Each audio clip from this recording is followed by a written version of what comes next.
All right, so now you're going to put the cold air cooling on there. Okay. You're in charge of that. One of the things that we find is that when the patient's in charge of running the cold air, number one, they know exactly where they need the cold air, and number two, it's also very distracting. They're not thinking so much about the laser, but they're actually involved in the process. So we find that getting them involved by handing them the end of the Zimmer hose, it really helps mitigate pain and psychological concern about pain. So, all right, so we have this set up. We're using the 1064. We're going to do a test spot. We're going to try right here, perpendicular to skin. 3, 2, 1. How was that? I can handle that. Okay. So one of the things that's really interesting here is you'll see that we're using the 1064 wavelength, but that 1064 on the outline where we'd expect was incredibly well absorbed, the black outline of the palm tree.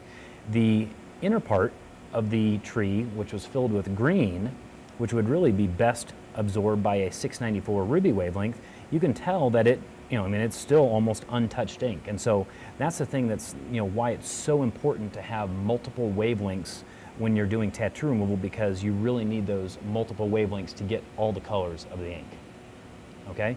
Now what we did get is we're going to try, and we're going to go over the whole thing because we got the type of reaction we're looking for. We got a nice frosting, not too much, just a little bit of raised tissue, but that's really the sort of treatment that we're looking for. So what we're going to do now is, now that we've done one test spot, the patient survived, we're going to go back and we got the sort of treatment result that we're looking for.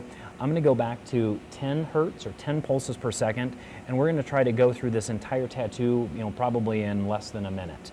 Now what we're going to see is there are going to be areas that, just like this, frost up and get the perfect reaction, and then there's going to be areas in between, like the red ink in between, the yellow ink over here, and some of the green ink in the palm tree, that we probably don't see quite the reaction. But again, this is her first treatment, and really what we're looking for is to peel back the layers of the onion, get that black ink out, get down to the purest inks of green, red, yellow, and then next time we'll probably look at using different wavelengths.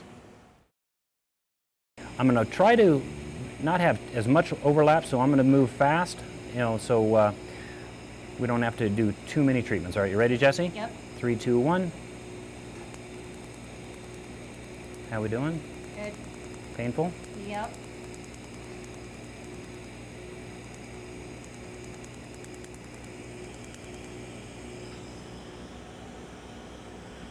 How was that?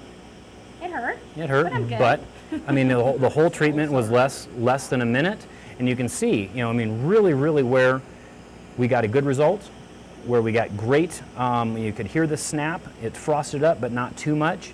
And even though we went over this green ink in between, we didn't get much of a reaction. Now, what I could do is I could go back to our 694 wavelength, the ruby wavelength, and specifically get some of those green spots.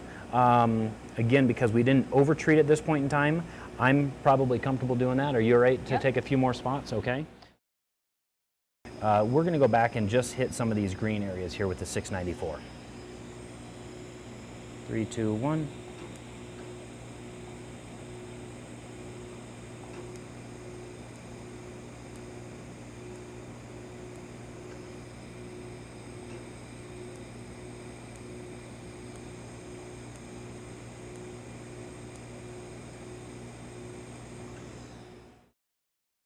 Something down here on your ankle will take a little bit longer.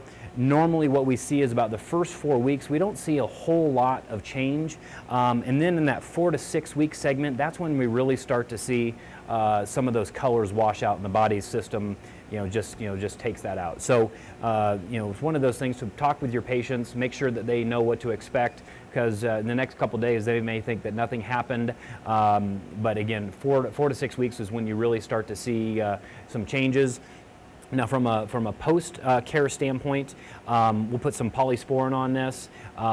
We don't want you to be in a hot tub tonight. We don't want you to be in the sun for the next few days. One of the benefits of our technology is we have this, the lenses and the optics in our OptiBeam technology that really allow us to give a good treatment without breaking the skin, but nonetheless, you have put laser energy into this. We want to treat it, carefully. When you do, shower or whatever, just pat it dry, don't rub it. You will notice that it probably will itch. It's going to feel maybe like a little bit like a sunburn for the next day or two. Maybe for the next week or so, it will itch. Don't scratch it. And then, oftentimes people, just to remind themselves, if it's itchy, again, put some polysporin on it, just put a Band-Aid over it, and that keeps people from scratching. All right?